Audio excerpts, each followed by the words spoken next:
Saudská Arábie a Írán sice nemají společné hranice, ovšem i přesto tento duel dává smysl, jelikož obě země jsou hlavními podporovateli opačných odvětví islámu. Zatímco Saudská Arábie je sunnická, tak Írán je šítský. Obě strany podporují skupiny, které bojují proti druhé větvi. Saudská Arábie dokonce podporovala teroristické organizace, jako je Islámský stát nebo Al-Qaida. Írán, jak jste si mohli ve videu všimnout, má sice vojenskou převahu, ovšem kromě námořnictva není nijak významná. Letecky navíc dokonce vyhrává Saudská Arábie, jelikož má o dost více stíhaček. Saudská Arábie taky na rozdíl od Íránu nečelí sankcím a díky tomu, že má hodně ropy, se jedná, jak jste si mohli všimnout ve statistice HDP na obyvatele, o jeden z nejbohatších států světa.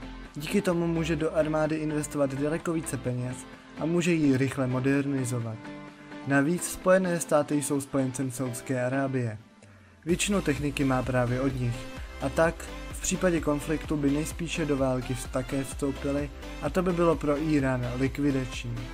Válka by se odehrávala jak v Perském zálivu, tak možná i pozemně, osobně bych tipnul, že v Iráku, jelikož tam má Írán značný vliv.